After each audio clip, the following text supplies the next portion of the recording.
populations and biodiversity and conservation, we are now starting with the next chapter in ecology, which is ecosystem.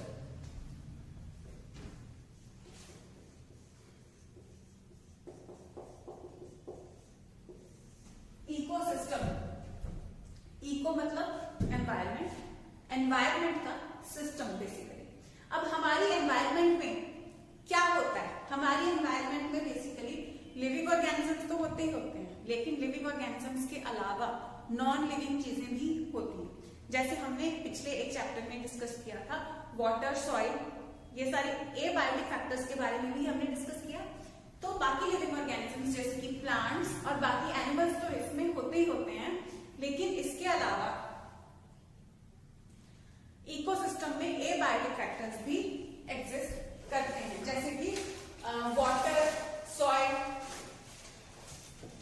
कौन से 4 factors हमने discuss किए थे? Water, soil, temperature, ये सारे जो फैक्टर्स हमने डिस्कस, एंड लाइट, ये 4 फैक्टर्स जो हमने डिस्कस किए थे, ये भी मेजर फैक्टर्स बन के आते हैं, जिसमें से सबसे मेजर फैक्टर था टेम्परेचर। ठीक है, सो इकोसिस्टम इसमें पर्टिकुलरली लिविंग ऑर्गेनिजम्स, ठीक है, ecosystem is that system in which living organisms interact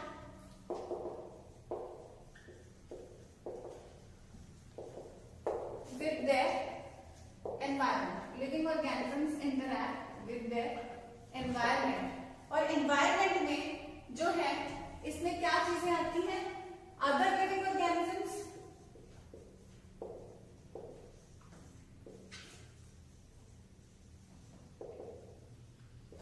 as well as abiotic factors,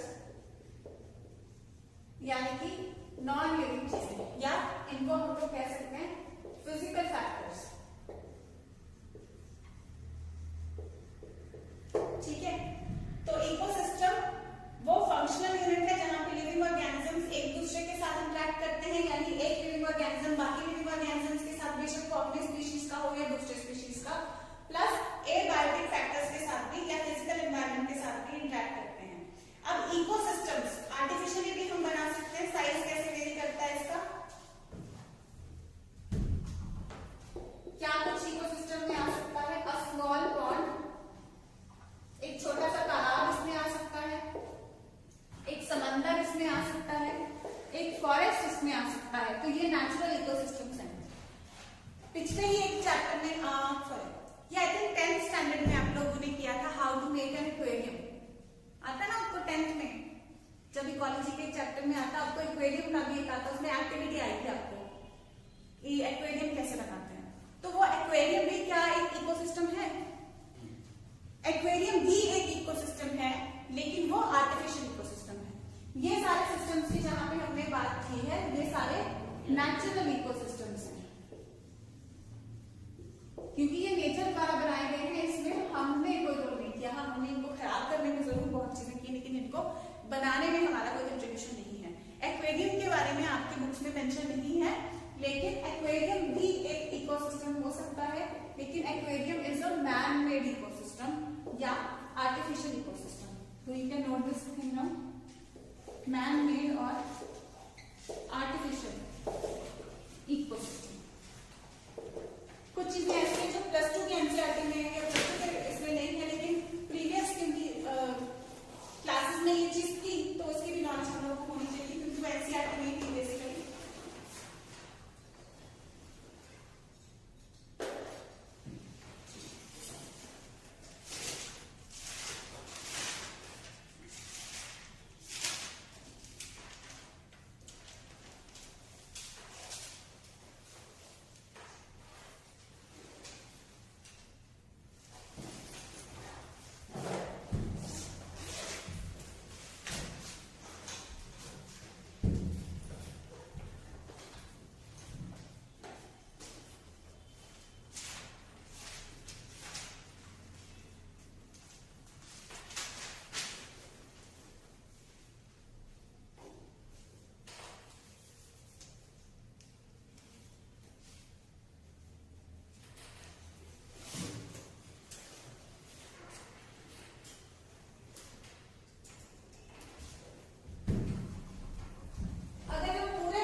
कागज के बने हुए होते हैं। कंपोजिट मतलब जो मल्टीपल चीजों का बना हुआ है, ठीक है।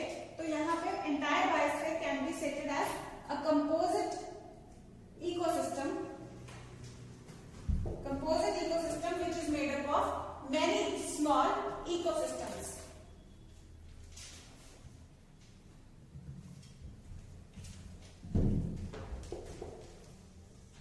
Made of all local ecosystems on Earth. Made of all local ecosystems on Earth.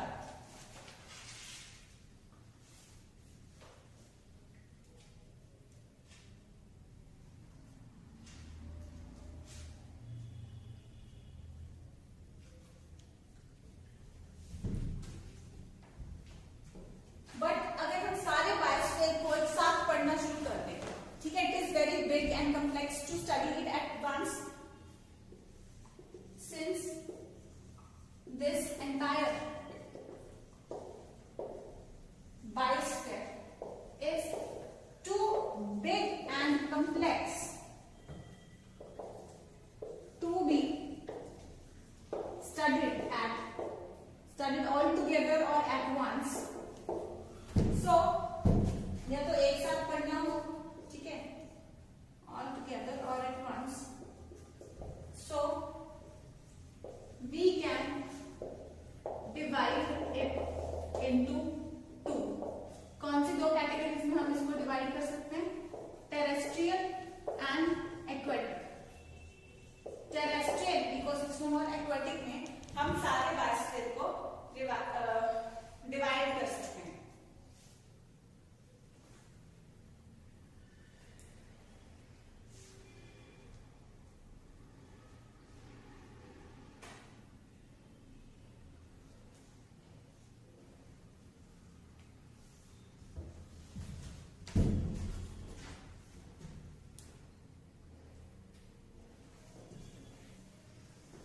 Note कर लीजिए सारा.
I'm rubbing it now.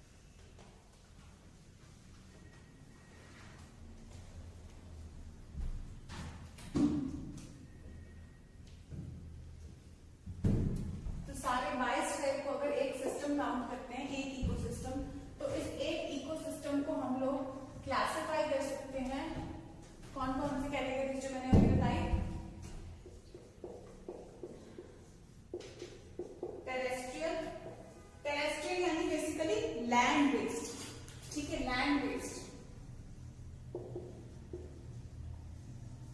और एक्वेटिक यानी वाटर बेस्ड, एक्वेटिक यानी water based.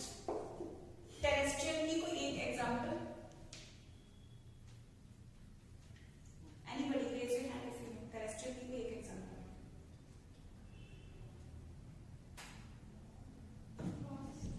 Forest, forest, grassland, desert, ये आ जाते हैं टेरेस्ट्रियल में।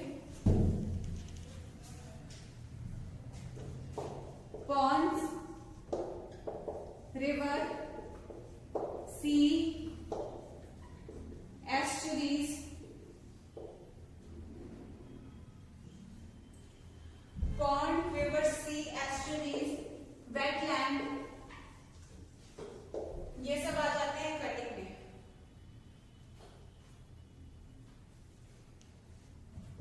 Also lakes, ponds and lakes examples आ सकते हैं, Pond's and lakes, rivers, sea, estuaries, wetlands.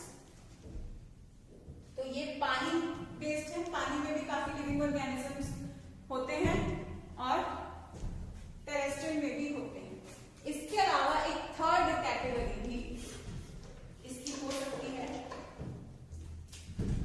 आप लोग अगर दूसरी साइड पे आपके पास स्पेस है तो वहां पे लिख लीजिए, ठीक है। The third category can be, जो हमने पहले मैंने आपको बताई, मैन मेड इकोसिस्टम।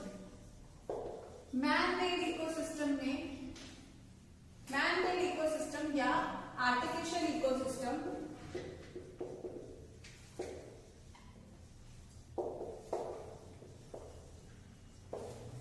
इसमें बेसिकली क्या आता है, क्रॉप फील्ड्स, जो खेत होते हैं, ठीक है, वो इंसान के खुद के बनाए हुए हैं, ठीक है, क्रॉप फील्ड्स, उसमें भी क्या होते हैं, लिविंग ऑर्गेनिजम्स, वहां पे हम प्लांट्स सो करते हैं, ठीक है। तो वो प्लांट्स प्लस उन प्लांट्स के पॉलिनेटर्स वहां पे आएंगे, उन प्लांट्स के रूट्स के साथ कुछ माइक्रो ऑर्गेनिजम्स एसोसिएटेड होंगे, जैसे दाल का प्लांट है तो लेग्यूमिनस प्लांट है तो उसके साथ राइजोबियम एसोसिएटेड होगा, है ना। हम जानते हैं कि उसमें माइक्रो ऑर्गेनिजम्स भी एसोसिएट होते हैं। माइक्रो ऑर्गेनिजम्स वो मिट्टी में जो बायोडिग्रेडेबल चीजें होती हैं, तो मिट्टी में उन सब चीजों को डिकम्पोज वगैरह करते हैं, तो वहां पे माइक्रो ऑर्गेनिज्म सारे उस मिट्टी में होंगे, उस हवा में होंगे कुछ ऑर्गेनिज्म जो उसको पॉलिनेट करने में और डिफरेंट एक्टिविटीज में मदद कर रहे हैं।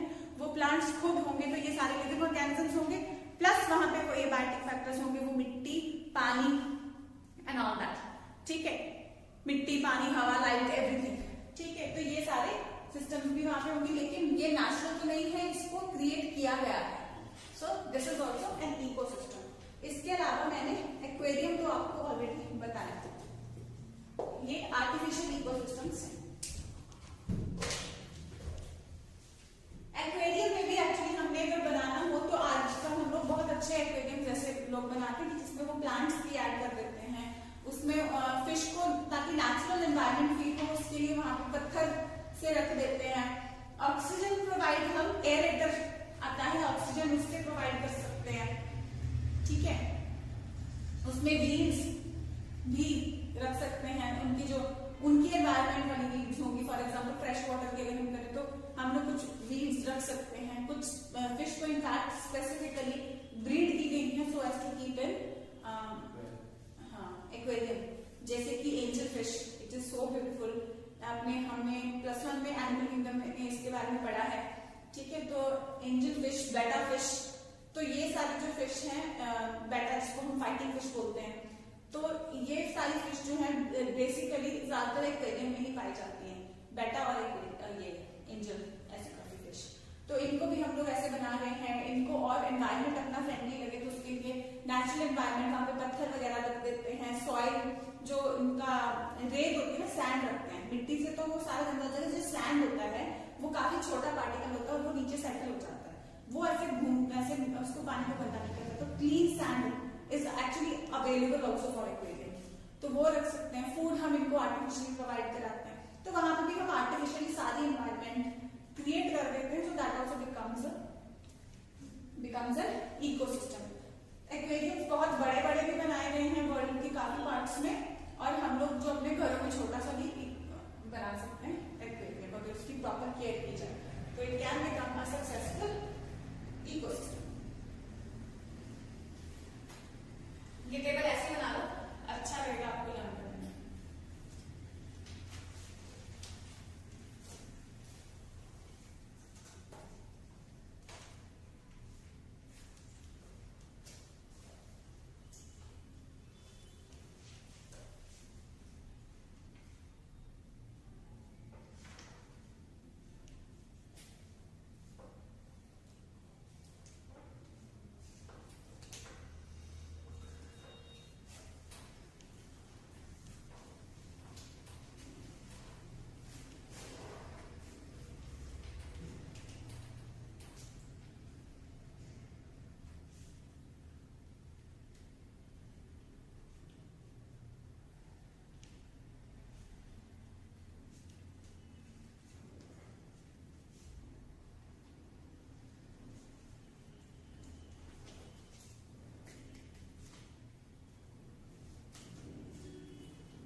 तो ये इस तरीके से हम इकोसिस्टम्स को बेसिकली क्लासिफाई करते हैं। एक्चुअली अगर देखा जाए तो हम पूरे वर्ल्ड को जो बायोस्फीयर को इकोसिस्टम कंसीडर किया, उसको हमने एक तरीके से इसमें इन डिफरेंट कैटेगरीज में क्लासिफाई किया है, ताकि एक्चुअली अगर हम पर्टिकुलरली एक एक को पकड़ के स्टडी करने की बजाय हम लोग पूरी कैटेगरी स्टडी कर लेंगे और फिर इनके कुछ डिफरेंसेस देख लेंगे, तो हमारे लिए ये काफी आसान रहेगा। यही क्लासिफिकेशन का मोटिव होता है कि चीजें हमारे लिए आसान हो जाए, उनको समझना हमारे लिए आसान हो जाए। ठीक है, तो हम लोग आगे इकोसिस्टम के स्ट्रक्चर को स्टडी करेंगे। ठीक है, मैं रख कर इसको।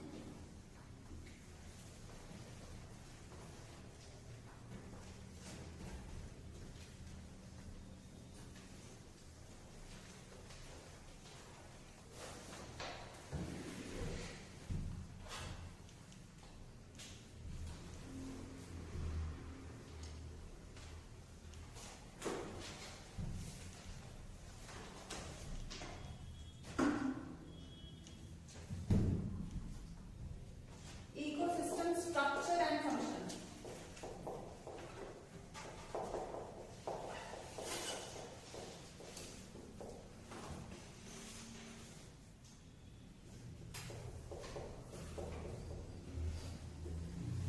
ये नेक्स्ट टॉपिक है जो हम स्टडी करने जा रहे हैं।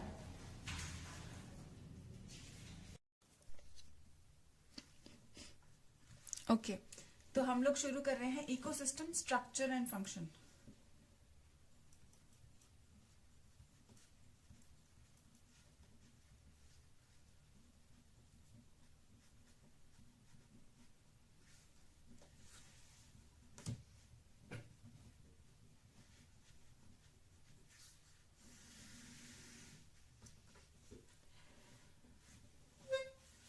तो एनवायरनमेंट के अभी तक हमने देखा कि दो तरह के कंपोनेंट्स होते हैं, बायोटिक एंड एबायोटिक।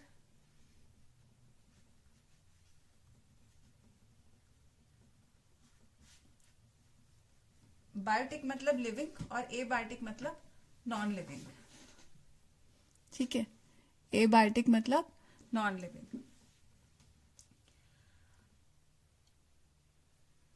अब बायोटिक और एबायोटिक कंपोनेंट्स कैसे आपस में इंटरेक्ट करते हैं, ये सब हम चैप्टर 13 जो हमने ऑर्गेनिजम्स एंड पॉपुलेशंस पढ़ा था उसमें ये सब हम डिस्कस कर चुके हैं। तो आगे हम लोग देखते हैं कि कैसे एनर्जी फ्लो होता है। ठीक है,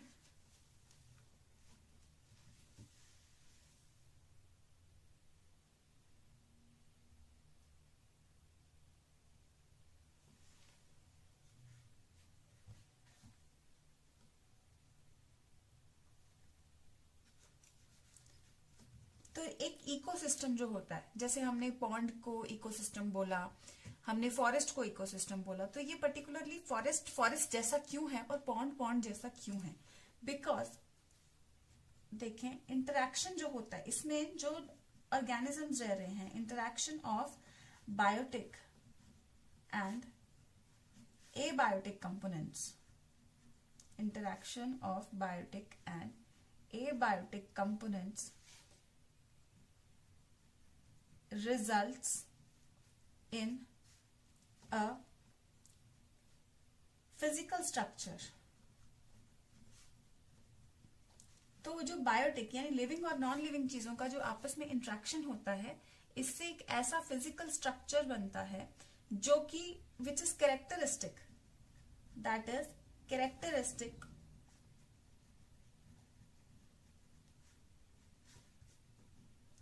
for each type of ecosystem, which is characteristic of each type of ecosystem.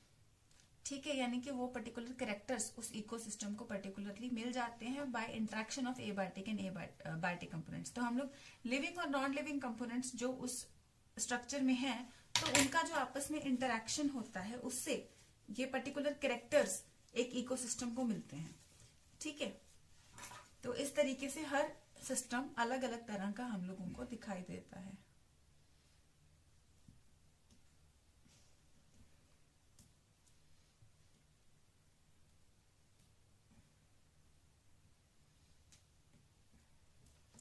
तो किसी भी इकोसिस्टम की स्पीशीज कंपोजिशन क्या होती है?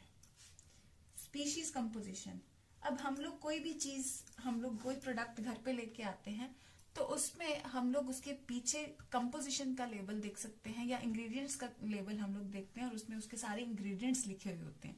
तो यहाँ पे हम स्पीशीज कंपोजिशन ऑफ इकोसिस्टम की बात करें, यानी कि इकोसिस्टम की कंपोजिशन देख रहे हैं विद रिस्पेक्ट टू स्पीशीज, यानी कि इकोसिस्टम कौन कौन से स्पीशीज का बना हुआ है. और स्पीशीज में क्या कुछ आएगा? सारे तरह के ऑर्गेनिजम्स, लेकिन mainly plants and animals, but इसमें मोनेरन्स, बैक्टीरिया, ये सब भी आएंगे, फंगस, ये सारे ऑर्गेनिजम्स भी आएंगे. तो अगर हम आइडेंटिफाई कर लें सारे स्पीशीज को, ठीक है, आइडेंटिफाई कर लें और उनके नाम देख लें, ठीक है, लिस्ट बना लें उनकी क्या नाम है उनके. आइडेंटिफिकेशन एंड इन्यूमरेशन, यानी आइडेंटिफाई करके उनका नाम लेकर के उनकी लिस्ट तैयार कर लें of all the plant and animal species, actually all the species, but your text book just says this, all the plant and animal species. इसमें सारे तरह के ऑर्गेनिजम्स वैसे आएंगे. All the plant and animal species of an ecosystem. तो ये अगर इनका नाम और लिस्ट तैयार कर लें हम किसी भी इकोसिस्टम की, फॉर एग्जांपल हम लोग फॉरेस्ट की बात कर रहे हैं, तो उसमें कौन कौन से ट्रीज हैं पर्टिकुलरली, ठीक है, कौन कौन से भी जो भी उसमें ट्रीज प्रेजेंट होंगी, फॉर एग्जांपल सिकोआ प्रेजेंट है, बैम्बू ट्री प्रेजेंट है, देन कौन कौन से प्लांट्स प्रेजेंट है, ग्रास प्रेजेंट है, कौन कौन से टाइप की ग्रास प्रेजेंट है, सारे टाइप के प्लांट्स लिस्ट कर लें. फिर उसमें सारे टाइप के जो एनिमल्स प्रेजेंट है उनकी लिस्ट तैयार कर लीजिए. वो लिस्ट जो होगी उसको फिर हम कहेंगे this is the species composition of that particular forest. तो स्पीशीज कंपोजिशन पे आपको एमसीक्यू आ सकता है, ठीक है. पहले तो 1 मार्क क्वेश्चन भी आ जाता, तब वो नहीं आएगा, तो इसमें वो आ सकता है आपको, एटलीस्ट एमसीक्यू आ सकता है. तो आगे एक टर्म आती है, फिर से यहाँ पे टर्म्स हैं ज्यादा करने वाली, ठीक है. आगे एक टर्मिनोलॉजी है स्ट्रैटिफिकेशन.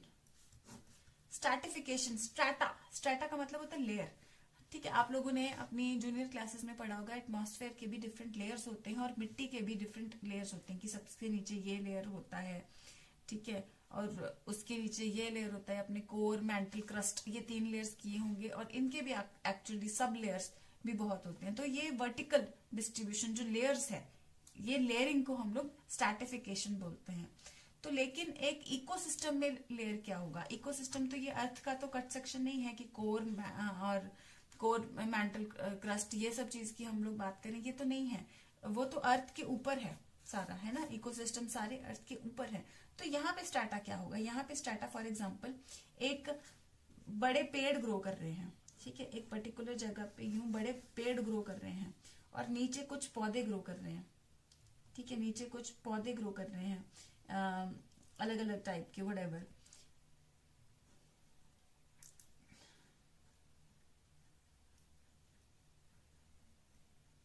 एनीथिंग लाइक, ठीक है। फिर कुछ घास ग्रो कर रहा है, कुछ झाड़ियां ग्रो कर रही हैं, कुछ झाड़ियां ग्रो कर रही हैं, फिर कुछ घास ग्रो कर रहा है। तो इसकी स्ट्रैटिफिकेशन क्या आ जाएगी, सारा कुछ यहीं पे होगा। यहाँ पे फिर बड़े पेड़ की कैनोपी होगी, किसी ना किसी पेड़ की।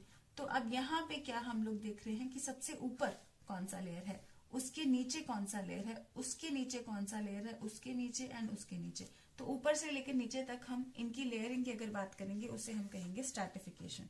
सो इसे हम डिफाइन अगर कहेंगे, डिफाइन करना होगा तो हम लोग इसको डिफाइन करेंगे एज वर्टिकल डिस्ट्रीब्यूशन ऑफ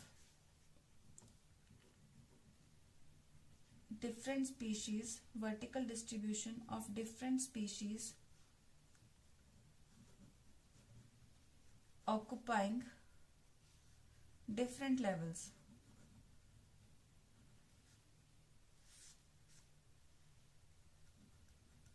तो डिफरेंट लेवल्स ऑक्युपाई कर रहे हैं, तो वो हो गया स्ट्रैटिफिकेशन। ठीक है, एग्जाम्पल इसमें यही जो जंगल सा हमने एग्जाम्पल लेने की कोशिश की है, तो इसी के एग्जाम्पल ले लेते हैं कि ट्रीज ऑक्युपाई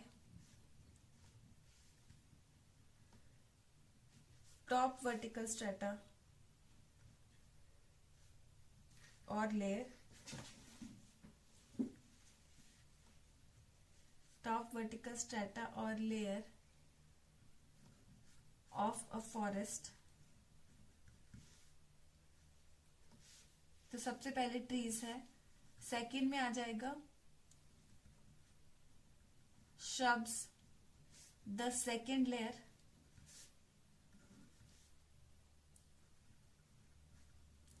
ये shrubs वगैरह जो झाड़ियों के साइज के होते हैं। Then herbs and grasses, herbs में जैसे पुदीना होता है ना, छोटा सा घास के जितना ही, तो herbs and grasses occupy the bottom layers.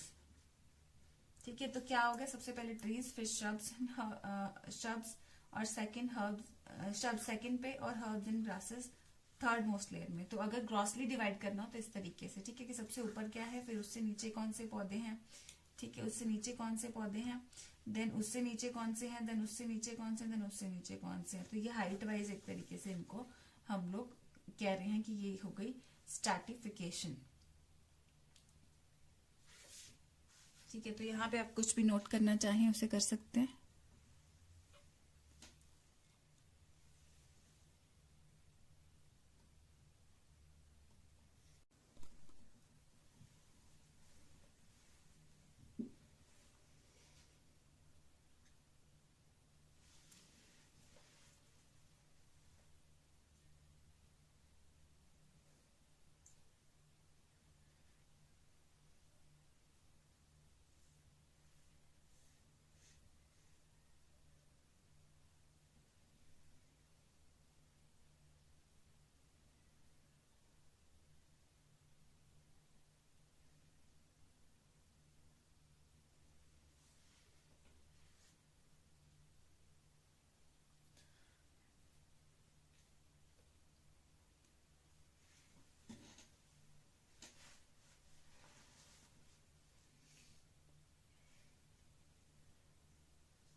ठीक है, I hope you have noted it.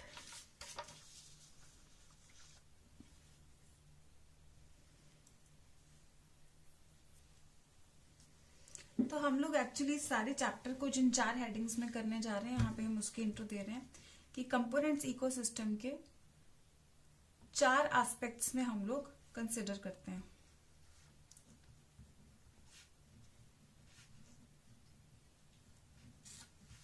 Components होते हैं मतलब parts. So parts of ecosystem या कंपोनेंट्स ऑफ इकोसिस्टम, कंपोनेंट्स नहीं समझ आता तो पार्ट्स देख लो, are seen to function as a unit when we consider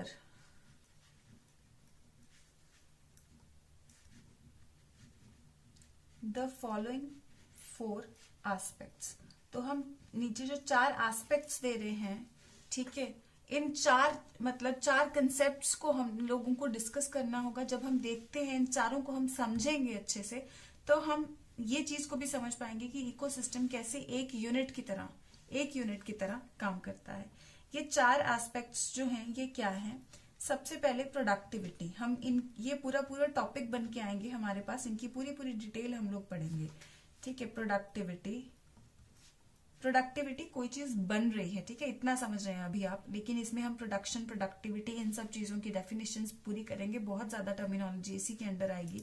then productivity के आगे हम लोग पढ़ेंगे डीकम्पोजिशन, यानी ब्रेकडाउन के बारे में, ठीक है। आप लोगों को बेसिकली ये मतलब तो पता ही है कि प्लांट्स जो खाना प्रोड्यूस करते हैं वो प्रोडक्शन करते हैं। तो डीकम्पोजिशन जैसे बैक्टीरिया जो डेड पार्ट्स को गला सड़ा देते हैं, मिट्टी में मिला देते हैं, उनको तोड़ते हैं, तो वो चीज आ जाती है डीकम्पोजिशन में। एनर्जी फ्लो बेसिकली जब फूड चेन की हम बात करते हैं कि घास को डियर ने खाया, डियर को लायन ने खाया, तो ये एनर्जी पास होती है एक ट्रॉफिक लेवल से अगले ट्रॉफिक लेवल तक, ठीक है। हमें भी पता है कि खाना खाने से हमें एनर्जी मिलती है, तो वो चीज भी फूड चेन में भी वही चीज हो रहा है कि एनर्जी पास हो रही है, ठीक है। तो जब हम कोई प्लांट फूड खाते हैं तो वो प्लांट ने जो एनर्जी सन से लेकर के फोटोसिंथेसिस करके जो एनर्जी एक्यूमुलेट की, यानी फूड में कन्वर्ट किए, जिस एनर्जी को कन्वर्ट किया, उसी एनर्जी को हम लोग गेन कर रहे हैं। हम लोग पूरा नहीं ले पाते हैं। प्लांट्स के ऊपर जितनी सनलाइट फॉल करती है वो उसका सिर्फ 1% इस्तेमाल कर पाते हैं, उसको जोड़ पाते हैं, उसका भी हम आगे सिर्फ 10% अक्यूमुलेट कर पाते हैं।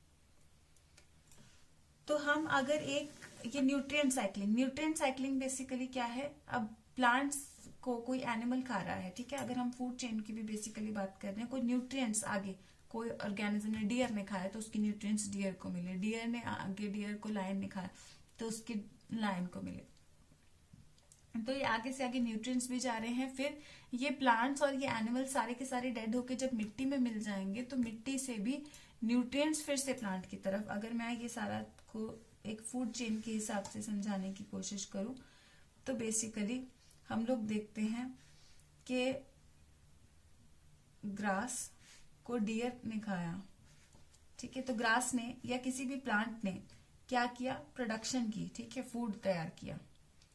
यहाँ पे कुछ बेसिक टर्मिनोलॉजी मैं बता रही हूँ आपको। वैसे प्रोडक्टिविटी क्या है, प्रोडक्शन क्या है, ये सब की एक एक्यूरेट डेफिनेशंस होती हैं विद यूनिट्स, वो सब हम करेंगे। अभी जस्ट एक आइडिया दे रही हूँ, ठीक है, जस्ट बेसिक कंसेप्ट क्लियर कर रही हूँ ताकि आप जब हम इनकी डिटेल करें वो आपके एक्यूरेटली दिमाग में पड़े। तो प्लांट या ग्रास ये फूड तैयार करते हैं फ्रॉम सनलाइट, यूटिलाइजिंग सनलाइट, ठीक है। फिर ये एनर्जी फिक्स कर लेते हैं, प्रोडक्शन करते हैं, ठीक है। प्लांट्स में भी कुछ न्यूट्रिशन वगैरह सब कुछ होता है, ठीक है। इनकी बॉडी भी डिफरेंट कंपोनेंट से बनी हुई है और इनमें डिफरेंट मिनरल्स होते हैं। जब इस प्लांट फूड को डियर खाता है तो ये सारे न्यूट्रिएंट्स तो डियर में चले जाएंगे, लेकिन एनर्जी का सिर्फ कितना 1% इसमें 10% इसमें जाएगा। सनलाइट का 1% प्लांट में आता है, इसका 10%, ग्रास का 10% डियर में जाता है। ठीक है, फिर डियर का 10% जाएगा, डियर को जिसने खाया, फॉर एग्जाम्पल लायन ने खाया तो ये इसी के मिनरल्स, फिर जो इसने मिनरल्स लिए थे ग्रास से, वो डियर में जो आ गए थे वो अब लायन में चले गए हैं। अब लायन को डेड होने के बाद लायन को खा लिया वल्चर्स ने, तो लायन का 10% फिर इधर चला गया। ठीक है, बाकी 90% क्या हो जाता है, लॉस हो जाता है, रेस्पिरेटरी लॉस वगैरह उसको हम लोग बोलते हैं, उसकी भी हम बात करेंगे। वैसे 10th में भी आपने वो किया हुआ है। तो अब इसने खा लिया तो इसका 10% इधर, तो ये सारा क्या हो रहा है, एनर्जी फ्लो हो रहा है, प्रोडक्शन हो गई, फिर एनर्जी फ्लो हो रहा है, और साथ ही साथ न्यूट्रिशन पास हो रहा है, न्यूट्रिएंट्स पास हो रहे हैं। अब जब ये सारे ऑर्गेनिजम्स डेड हो जाते हैं, ठीक है, जब ये सारे ऑर्गेनिजम्स डेड हो जाते हैं तो डिकम्पोज करते हैं इन्हें, कुछ बैक्टीरिया, कुछ माइक्रो ऑर्गेनिजम्स इन्हें डिकम्पोज करते हैं और इनके न्यूट्रिएंट्स फिर मिट्टी में मिला देते हैं, सॉइल में मिला देते हैं। ठीक है, तो ये क्या कर देते हैं, इनकी डीकम्पोजिशन करते हैं। माइक्रो ऑर्गेनिजम्स क्या करते हैं, इनको डीकम्पोज करते हैं। अब न्यूट्रिएंट्स मिट्टी में मिला लिए, तो ये तीनों पार्ट्स के बारे में हमने थोड़ा थोड़ा आइडिया ले लिया। अब न्यूट्रिएंट्स मिट्टी में मिल गए तो मिट्टी में क्या ग्रो करेंगे, प्लांट्स, तो ये न्यूट्रिएंट्स फिर से प्लांट में चले जाएंगे। तो यहाँ पे हम देख रहे हैं ये सारी चीजों से न्यूट्रिएंट्स इधर आए और फिर से वो फूड चेन के अंदर ही एंटर कर गए। नए प्लांट्स जो ग्रो करेंगे वो इनको खाद्य स्वरूप अब्सॉर्ब कर लेंगे, या कह सकते हैं कि जब पानी अब्सॉर्ब करेंगे उन्हीं में ये न्यूट्रिएंट्स भी घुल करके ये अब्सॉर्ब कर पाएंगे। ठीक है, तो ये बेसिक आइडिया दे रही हूं मैं आपको।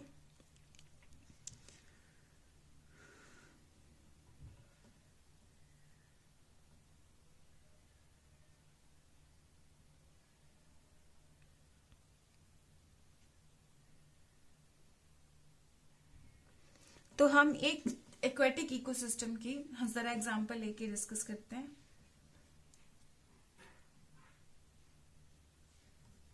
एक एक्वेटिक सिस्टम की एग्जांपल लेके थोड़ी सी चीजें डिस्कस करते हैं। एक्वेटिक इकोसिस्टम, यहां पे हम लेंगे एक छोटा सा पॉन्ड, एक छोटा सा तालाब डिस्कस करेंगे हम लोग।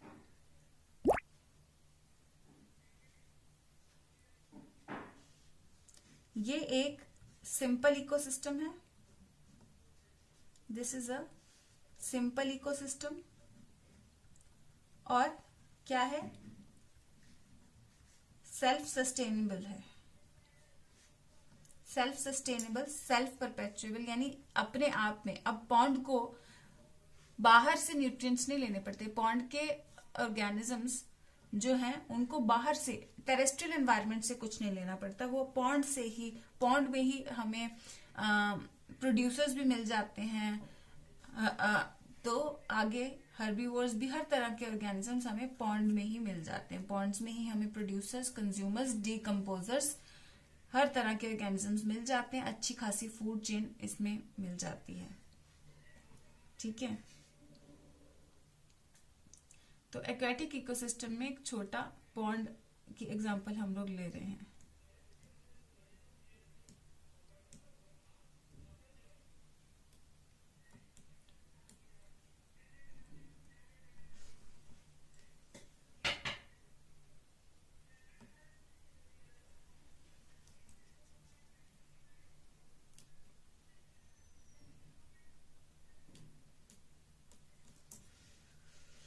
इकोसिस्टम को समझने के लिए हम पॉन्ड की एग्जांपल इजीली ले सकते हैं, क्योंकि इनको हम ऑब्जर्व कर सकते हैं। तो पॉन्ड एग्जैक्टली होता क्या है, a pond is a shallow water body in which all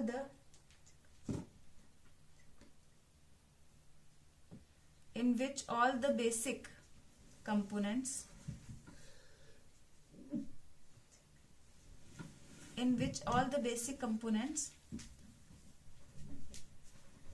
productivity, ये जो कंपोनेंट्स की हमने बात की है, जस्ट मिनट, ये हो गया।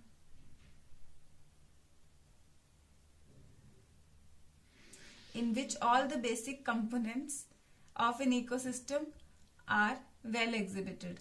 ठीक है, all the basic components, ये जो components या aspects जिनकी हम बात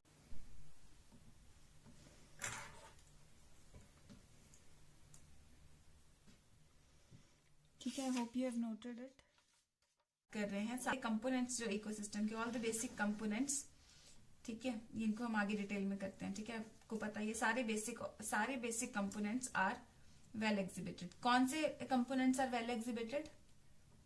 यही कि यहाँ पे प्रोडक्शन भी हो रही है, decomposition, energy flow, nutrient cycling, सब कुछ यहाँ पे हो रहा है। और ये एक छोटा इकोसिस्टम है और किसी भी एक्वेटिक सिस्टम को समझने के लिए ये हमें फैसिलिटी प्रोवाइड करता है। अब इसमें बेसिक कंपोनेंट्स की अगर हम बात कर रहे हैं तो इसमें एबायोटिक कंपोनेंट्स कौन कौन से हैं? एबायोटिक कंपोनेंट्स पॉन्ड में कौन कौन से हैं? वाटर, पानी है, all the dissolved inorganic and organic substances, all the dissolved inorganic and organic substances,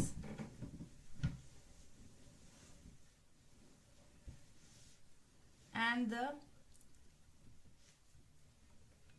rich soil deposit at the bottom of the pond.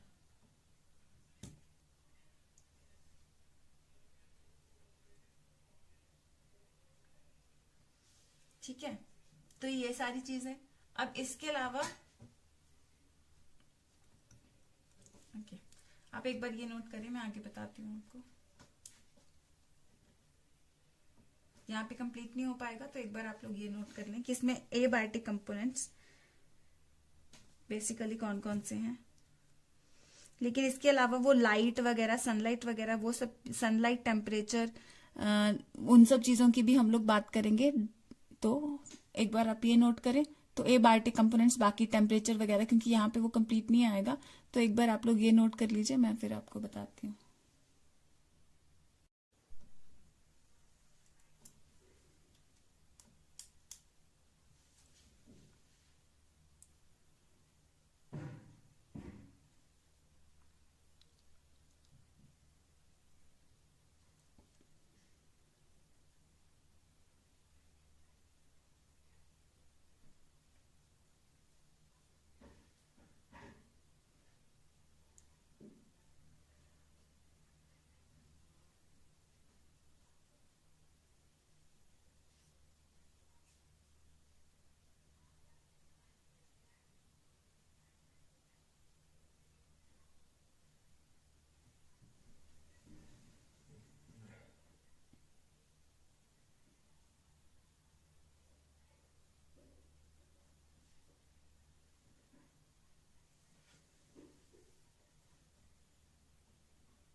Okay, तो I hope you have noted.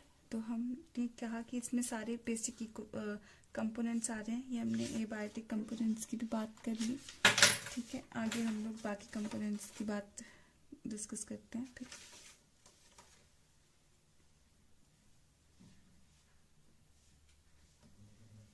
Abiotic components में sorry वो temperature वगैरह भी pending है, तो उसकी बात करती हूँ मैं पहले। The solar input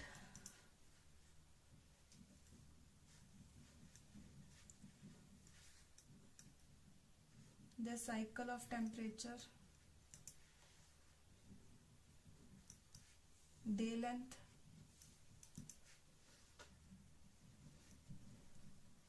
and other climatic conditions.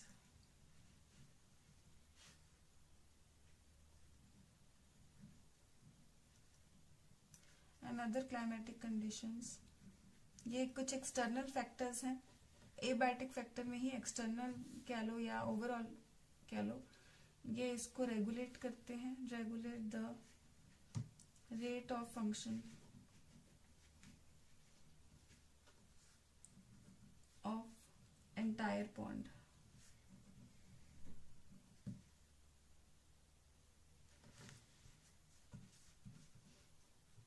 अब हम अगला ऑटोट्रॉफिक कंपोनेंट यानी जो खाना बनाएगा कंपोनेंट, ठीक है, ऑटोट्रॉफिक कंपोनेंट की बात करते हैं कि पॉन्ड में कौन सा है। ऑटोट्रॉफिक कंपोनेंट्स इंक्लूड फाइटोप्लैंक्टन, और अब ये एक्सटर्नल फैक्टर्स में हमने देखा सोलर यानी सन से जो रेज आती है, टेम्परेचर इसका, डे और लेंथ का जो फोटो पीरियोडिज्म जिसको हम बोलते हैं कि डे लेंथ यानी लंबा टाइम के लिए लाइट है या कम टाइम के लिए लाइट है, और बाकी क्लाइमेटिक कंडीशंस मौसम वगैरह ये सब रेगुलेट करेंगे डे इसका फंक्शनिंग, पॉन्ड की फंक्शनिंग।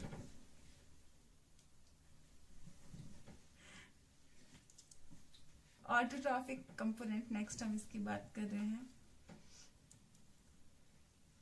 ऑटोट्रॉफिक यानी अपना खाना खुद बनाने वाले ऑर्गेनिजम्स, और दूसरों के लिए भी ये लोग बनाते हैं। तो इसमें फाइटोप्लैंक्टन्स आते हैं जो बेसिकली सनलाइट की एनर्जी फिक्स करते हैं और उसे फूड चेन के लिए अवेलेबल करते हैं। तो इसमें कुछ एल्गे आते हैं और कुछ प्लांट्स आते हैं, और ये जो प्लांट्स होते हैं इनमें से कुछ प्लांट्स इसमें फ्लोट कर रहे होते हैं पॉन्ड के ऊपर, कुछ थोड़े से नीचे होते हैं, ठीक है, और कुछ प्लांट्स कह लो कि एंड मार्जिनल प्लांट्स, कुछ मार्जिनल प्लांट्स होते हैं जो मार्जिन्स पे ग्रो करते हैं। ठीक है, इनको हम कैसे देख सकते हैं, जैसे कि कोई पॉन्ड है, ठीक है, जो पॉन्ड है उसमें ये प्लांट्स या तो कई बार यहाँ पे कॉर्नर्स में ग्रो कर रहे होते हैं, ठीक है, तो इनको जो हम ये कह रहे हैं कॉर्नर्स वाले मार्जिनल प्लांट्स, तो ये मार्जिनल हो गए, ठीक है, और फ्लोटिंग होंगे जो यहाँ पे ऊपर ही तैर रहे होंगे, ठीक है, और सबमर्ज्ड होंगे जो बिल्कुल यहाँ पे नीचे, सबमर्ज मतलब जो नीचे हो, नीचे की तरफ हो, या यहाँ पे होंगे या यहाँ पे होंगे, बेसिकली ना सरफेस के ऊपर होंगे, सरफेस के ऊपर जो नहीं होंगे वो सबमर्ज्ड माने जाएंगे।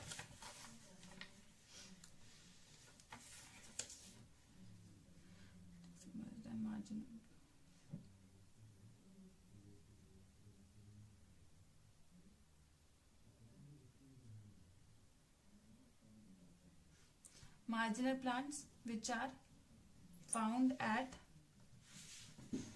the edges,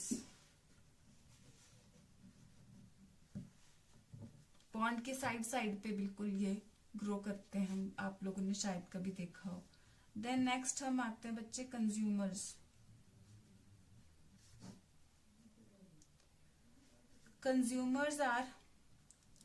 कंज्यूमर्स वो होते हैं जो ऑटोट्रॉफ्स को खाते हैं या दूसरे कंज्यूमर्स को खाते हैं, ठीक है। कंज्यूमर्स आर रिप्रेजेंटेड बाय, अब हम पॉन्ड की बात कर रहे हैं, इसमें कंज्यूमर्स कौन कौन से हैं, जू प्लैंक्टन,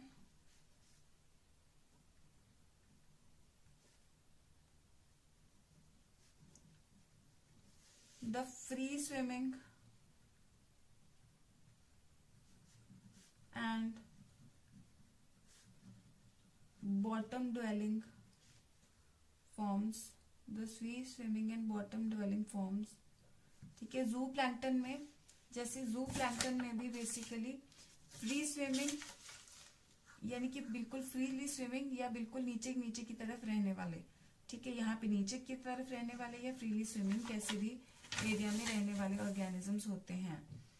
ठीक है, जू प्लैंक्टन बेसिकली फाइटोप्लैंक्टन पे फीड करते हैं. तो ये बहुत जू प्लैंक्टन फाइटोप्लैंक्टन की प्रोटिस्टा में आते हैं और बहुत छोटे छोटे ऑर्गेनिजम्स होते हैं. फाइटोप्लैंक्टन ऑटोट्रॉफिक होते हैं बेसिकली, ठीक है, और जू प्लैंक्टन हेट्रोट्रॉफिक होते हैं यानी फाइटोप्लैंक्टन पे फीड करते हैं. ये बहुत छोटे छोटे प्रोटिस्टा होते हैं, यूनिसेलुलर ऑर्गेनिजम्स होते हैं. प्रोटिस्टा आप समझते हैं क्या है, ठीक है, प्रोटिस्ट जो हम किंगडम प्रोटिस्टा करते हैं जहां पे सारे यूनिसेलुलर यूकेरियोटिक ऑर्गेनिजम्स आते हैं.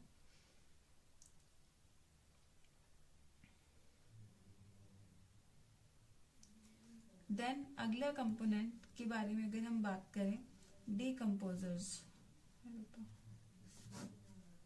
डीकम्पोजर्स इसमें कौन से होते हैं? Decomposers are the fungi, bacteria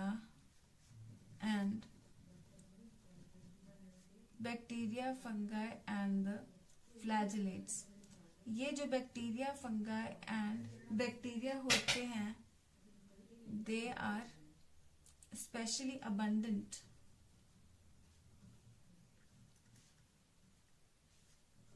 at the bottom of the pond.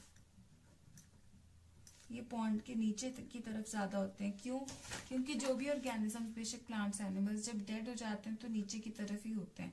तो डीकम्पोजर्स भी नीचे की तरफ होंगे और सभी चीजों को डीकम्पोज करते रहेंगे. इसमें डीकम्पोजर्स में बैक्टीरिया, फंगाई और कुछ फ्लैजेलेट्स, ये प्रोटिस्टा में ही आते हैं. ठीक है, फ्लैजेलेट्स. तो ये यानी बैक्टीरिया, फंगाई और कुछ प्रोटिस्ट होते हैं जो ज्यादातर ऊपर भी थोड़े बहुत होंगे लेकिन ज्यादातर पॉन्ड के नीचे की तरफ बॉटम सरफेस पे ही होंगे, बॉटम साइड पे ही होंगे. ठीक है,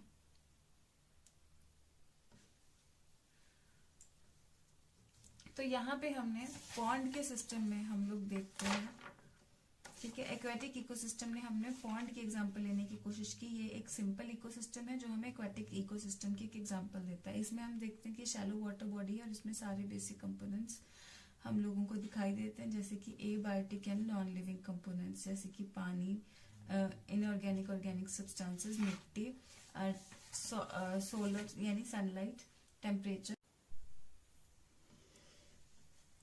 तो सनलाइट, टेम्परेचर, डे लेंथ यानी कितने लंबे टाइम के लिए डे लाइट रह रही है. फोटो पीरियोडिज्म में जैसे हम लोग देखते हैं, ठीक है, कितने लंबे टाइम के लिए लाइट रह रही है. जैसे सर्दियों में हम लोग कह देते हैं कि दिन छोटे होते हैं, गर्मियों में बड़े होते हैं, तो वो चीज है कि डे लाइट यानी कितने टाइम के लिए रहती है. और फिर बाकी क्लाइमेटिक कंडीशंस, ये सारी पॉन्ड की फंक्शनिंग को बेसिकली कंट्रोल करती है. तो ये सारे एबायोटिक कंपोनेंट्स हमने पॉन्ड की एग्जांपल में डिस्कस किए कि इसके सारे कंपोनेंट्स की हम बात करें, एबायोटिक हो गए. देन ऑटोट्रॉफिक यानी जो इसके लिए फूड तैयार कर रहे हैं, कंज्यूमर्स यानी जो ऑटोट्रॉफ्स के ऊपर फीड कर रहे हैं और साथ वाले कंज्यूमर्स के ऊपर फीड कर रहे हैं. देन डीकम्पोजर्स, जो ऑटोट्रॉफ्स हो गए या कंज्यूमर्स हो गए, ये सारे ऑर्गेनिज्म जितने भी होंगे उनकी डेड रिमेन्स को डीकम्पोज करेंगे और इनके मिनरल्स को दोबारा से पानी में मिलाएंगे या मिट्टी में मिलाएंगे, सो दैट नए जो प्लांट्स वहां पे ग्रो करेंगे उनमें ये मिनरल्स अब्सॉर्ब हो सकें. ठीक है, मोर ओवर ये एक तरीके से क्लीनिंग करने में मदद करते हैं. सोचो अगर डीकम्पोजर्स ना हो तो सारी डेड बॉडीज वगैरह सारी अर्थ को कवर करके रखेंगे.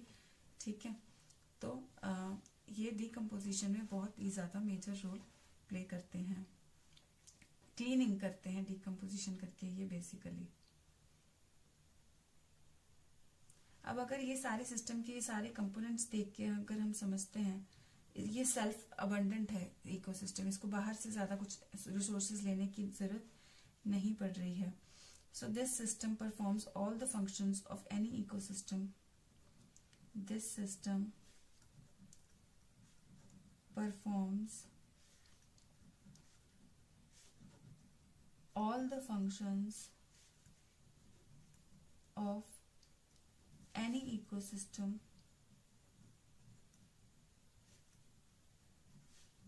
and of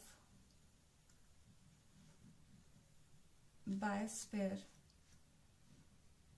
as a whole, that is conversion of inorganic material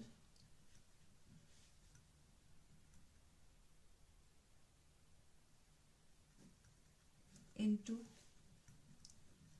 organic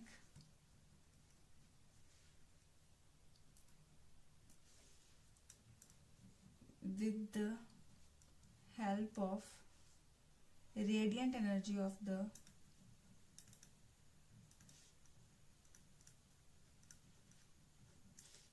sun by autotrophs. यानी कि ऑटोट्रॉफ्स जो होते हैं ऑब्वियसली वो मिनरल्स वगैरह सब इस्तेमाल करते हैं, यानी प्लांट्स जो भी इसके होते हैं वो सारे मिनरल्स वगैरह तो इस्तेमाल करते हैं। तो वो सनलाइट के मदद से, सनलाइट से एनर्जी लेकर के सारी इनऑर्गेनिक मटेरियल से फूड तैयार कर देते हैं, यानी ऑर्गेनिक मटेरियल तैयार कर देते हैं। प्लांट बॉडी बेसिकली वो अपनी तैयार कर लेते हैं, अपने फ्रूट्स वगैरह वो सब तैयार कर लेते हैं, अपना प्लांट बॉडी बेसिकली तैयार कर लेते हैं, which can be consumed by other organisms. ठीक है, सो यहाँ पे सनलाइट को फिक्स करके ऑटोट्रॉफ्स खाना बना पा रहे हैं, कहने का मतलब है ये सारी चीज का। इसके बाद ऑटोट्रॉफ से हेटरोट्रॉफ्स को खाना पास हो रहा है। सो consumption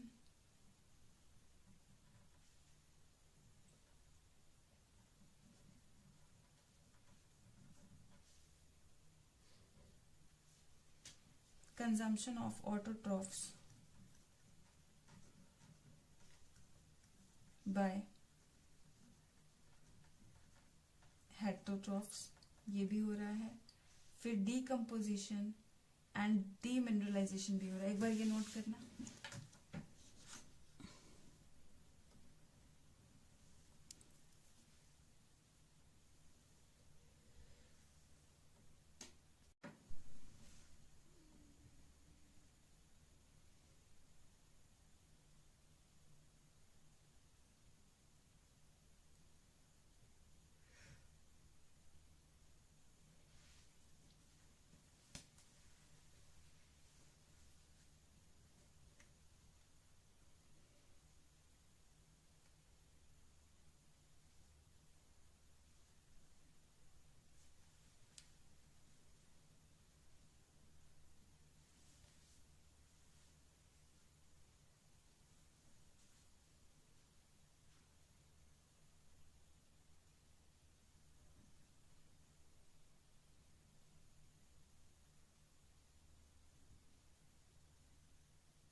okay, so I hope you have noted. तो हम लोग क्या कह रहे थे कि ये एक अबंडेंट, पूरा अपने आप में सेल्फ सफिशिएंट इकोसिस्टम है और एक अपने आप में एक बायोस्फीयर है।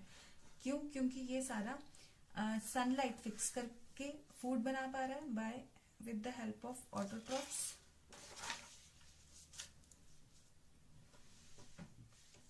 और इसमें कंजम्पशन भी हो रही है, consumption of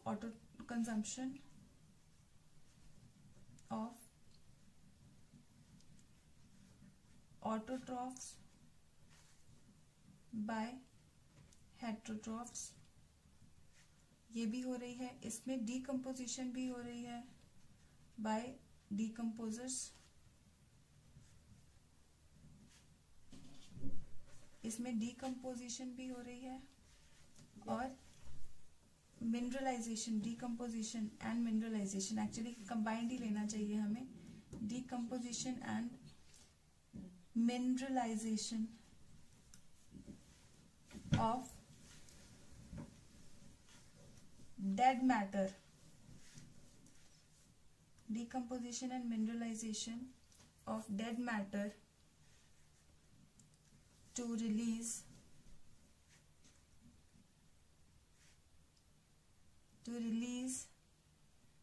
the nutrients,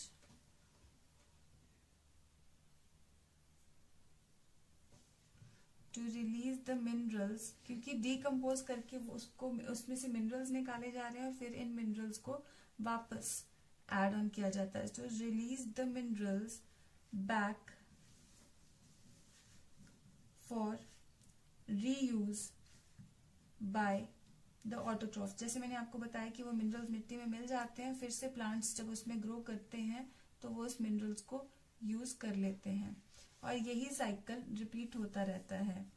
so these events are repeated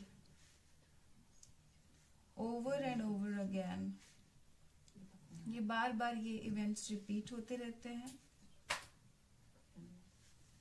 तो यहां से there is unidirectional movement of energy. ये आई थिंक आपने टेंथ में भी, हाँ टेंथ में भी ये यूनिडायरेक्शनल फ्लो ऑफ एनर्जी का क्वेश्चन आता है। So there is unidirectional flow of energy towards higher trophic level. There is unidirectional flow of energy towards higher trophic levels. And अब यूनिडायरेक्शनल फ्लो से बेसिकली क्या मतलब है?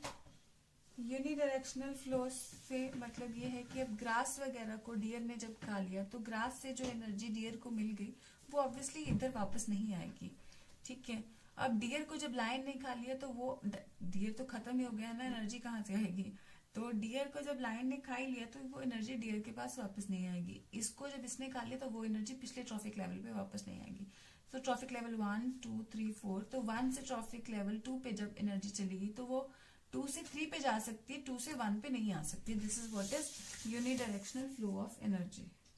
So there is unidirectional movement of energy towards the higher trophic level and its dissipation.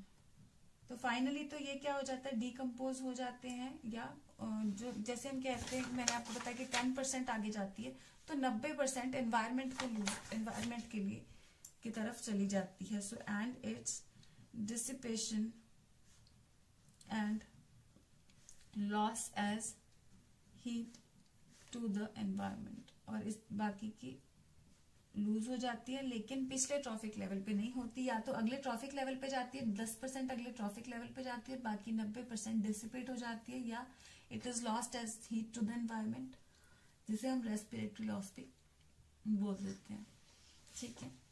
Note करो बच्चों इसको।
ठीक है।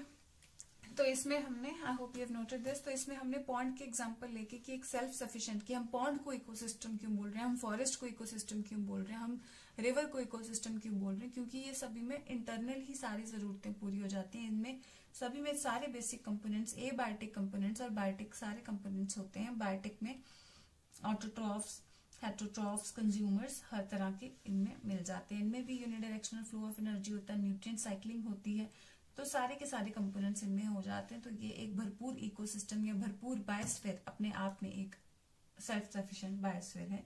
ये हमने आज डिस्कस किया। अब हमने जो यहाँ पे कंपोनेंट्स के बारे में डिस्कस किया था, इसका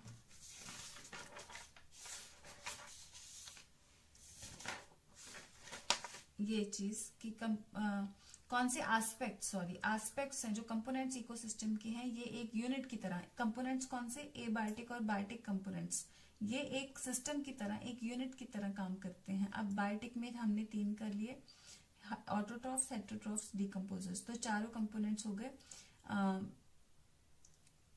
ऑटोट्रॉफ्स, हेटरोट्रॉफ्स,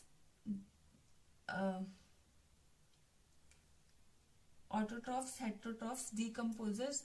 ठीक है, ये सारे abiotic components, autotrophs, heterotrophs and decomposers, ये चारों जो कंपोनेंट्स हैं, एक तरीके से ये कह सकते हैं, या अगर 2 में डिवाइड करना हो तो एबायोटिक एंड बायोटिक कंपोनेंट्स, ये सारे मिलके एक यूनिट की तरह काम करते हैं। अगर हम ये समझ पाएंगे, अगर हम ये चारों एस्पेक्ट समझेंगे, तो हमने कुछ हद तक ग्लिम्स लिया है इनका भी, लेकिन हम इन चारों एस्पेक्ट्स को टर्न बाय टर्न करेंगे। नेक्स्ट लेक्चर में हम लोग प्रोडक्टिविटी के साथ स्टार्ट करेंगे। तो आज जो इतना किया है इसको समझ लें ताकि नेक्स्ट टाइम आपको आसानी रहे। So we will study productivity in the next class. So that's all with this lecture. All the best.